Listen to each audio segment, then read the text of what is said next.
Welcome back to Lumio's Tower, where we're aiming to be the very best like no one ever was, and today we're going to be talking about some features that we could see in the Scarlet and Violet DLC, the Hidden Treasure of Area Zero, both the Teal Mask and the Indigo Disc, that could really kind of improve battling and the competitive experience, if you will.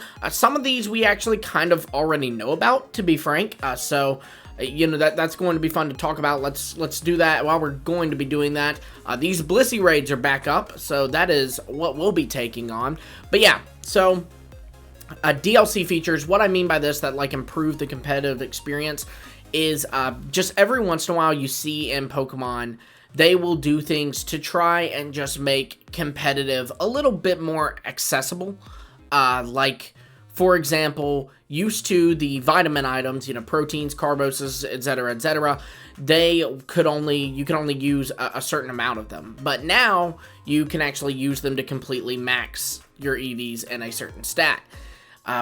Well, I'm thinking that maybe we could see more of these in the future. You know, we could see more things like this. Nature Mints is another great example. Ability capsules, ability patches. And I do think that the DLC will give a lot of that because, I mean, the second DLC is very focused around battling. And so I think, you know, we're going to see some improvements there. So, first off, you know, there are a lot of rumors going around about new terraforms, which, while not helpful to building a competitive team, will shake up competitive, so I did just kind of want to throw that in as an honorable mention, if you will.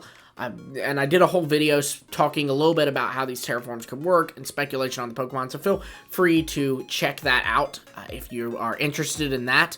But yeah, I think that there's more things we could see. For one, there is one thing that we know about from a data mine. So basically, when Pokemon Day happened and they were giving out the patches for the games that were like to improve some bug fixes, add Walking Wake and Iron Leaves, etc. In it, they left in some data for DLC. They actually like straight up had data in the game left for DLC information.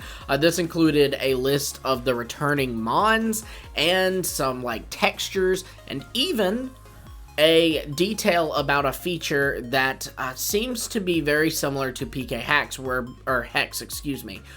it is a way you can kind of customize, if you will, your Pokemon that you'll be receiving as a gift. So it seems like there's something where you're going to be able to customize the Pokemon. Now, to what extent, we're not really sure, but potentially this means you could go ahead and say, oh, I want my Pokemon to have 0 IVs and attack, because that's been a big deal. It's like, it's pretty easy to get a Pokemon to have max IVs. You know, you just give it a bottle cap if it doesn't.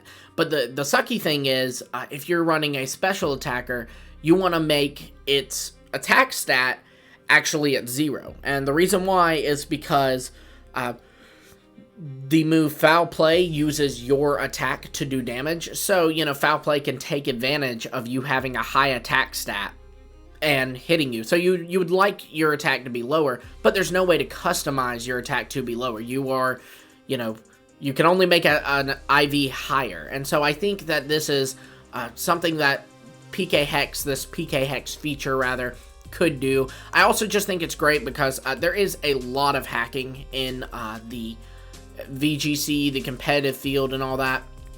And, you know, I am of the mindset, I understand there's differing opinions here. This is kind of a controversial topic in the Pokemon community, but I am of the opinion that, you know, no, I think that hacking is wrong. I'm of the opinion that, you know, we should play the game how the devs intended for us to play it. But that is just me, you know, no hate to people who feel otherwise. But I think this PK Hex feature will actually discourage hacking because, you know, there's no need to. You can just do it straight in the game. You don't need to use PK Hex. You don't need to, you know, go buy perfect mons on eBay or something. You can easily make them now, and that's great. It really, really is. It's a great way to get new to VGC players to play VGC, new to competitive, you know, like ranked battles, you know, just 6-on-6s like we do on the channel, and of course, just the Smogon tiers and stuff. It's a great way to get them into that stuff. especially if they're new, and I'm all for this. And I think on that note, another thing that we should do is we know that the second DLC takes place at the Blueberry Academy, and we also know that in the Blueberry Academy, the school curriculum focuses pretty heavily on battling. So, I think that they should offer classes on battles, and they kind of already do. At Mesa Goza, you can take like a class on battling, but it's like super basic stuff. I think it would be neat if Blueberry Academy offered optional classes, just like Mesa Goza did, the Naranjar Uva Academy did. And one of these classes was for how to EVs your Pokemon, how to EV train, how to do IVs, and basically explaining all that stuff. Natures, all those things that kind of aren't really explained anywhere in Pokemon, they could explain them in full and explain ways you can, you know, utilize that, and even maybe even give you some examples, like say with EVs, oh, you know, a great way to train your Pokemon that you want to have it trained in its HP is by defeating Chanseys. And, you know, there's actually a lot of Chanseys on such and such place. You know, things like that I think would be super, super helpful. You could even, like, by taking the course, they could go ahead and give you, like, a Timid and a Jollymint. You know, just little things like that, again, to get people who are not in the competitive scene more into the competitive scene, allow them to understand it. Because, to be frank with you, the competitive scene is daunting. Like, it is a very, I guess, heavy scene. It's very, there's a lot to learn, and it can be very intimidating. Like, I remember when I first was, you know, getting into competitive around the time of Omega Ruby and Alpha Sapphire, the first thing that I learned about, like, I saw, like, there's IVs, EVs, Natures, all this stuff, and it was overwhelming. Obviously, the first thing I learned about much earlier on was, you know, the physical special split. You know, some Pokemon are physical attackers, some Pokemon are special attackers. You know, there are some Pokemon that you don't want to give physical moves to, you know, because their physical attack is so bad, etc., etc. And then I started to learn, you know, okay, there's natures too. And so I started getting all these Pokemon with perfect natures for them. Like, you know, getting I think at the time I was training a Magmortar, and so I got a modest Magmortar. And then I realized, oh shoot, Magmortar still sucks. Why is that? Well, it's because its IVs were bad. So then I figure out IVs and start, you know, getting perfect Ditto, you know, breeding, all this stuff.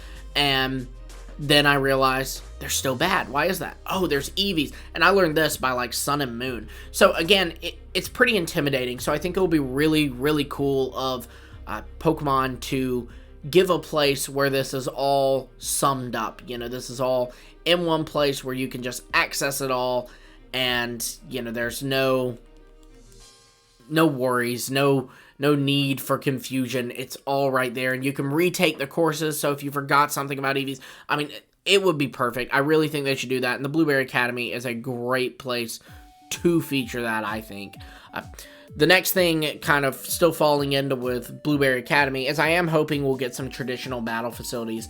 Battle facilities in the past were a great way to train your team and see kind of what Pokemon you wanted to use, or you would be able to use, you know, test out teams, all those things. But they actually got rid of that. This generation, there is no battle facility in the traditional sense, where, like, there's the Academy Ace tournament, but your Pokemon aren't set levels there, and the opponent's Pokemon aren't set levels. I mean, like, the old things like the Battle Tower and stuff, where your Pokemon are at level 50. So it would be really nice if they did have one of those. So again, you can test teams without, like, going on to ranked. You know, it's a format that, like, doesn't punish you for losing the Battle Tower, really, whereas ranked does, because your rank will drop. So it'd be nice to have that, a little training ground like that. And, of course, if you watch me anywhere else, whether it's Hidden Power, LumiosePost, or maybe even I've said it on here, but a Battle Frontier, like, special facilities, that would be very nice too. But of course, I'm not remotely hopeful of that. Lastly, I want to talk about tutor moves. We need some tutor moves.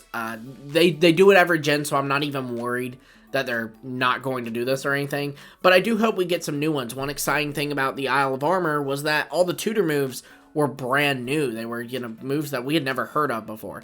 And I do hope a lot of those make a return, because I really, really want Rillaboom to get Grassy Glide back, because currently he does not have access to Grassy Glide. But I do hope there are some new ones in the mix as well. And I do think they will, in large, be the Isle of Armor moves again, because if you look at the Isle of Armor moves, not a lot of them were given to Pokemon now. Like, the one that always pops into my head first is, of course, they gave Palafin Flip Turn. But other than that, there's not many. There are, of course, others, but there's not many examples of them giving out those moves to other Pokemon. So again, I think those moves will be featured, but I hope that's not it. I hope they do make more. I would love to see an electric type a priority move for one, like an electric type quick attack or vacuum wave equivalent.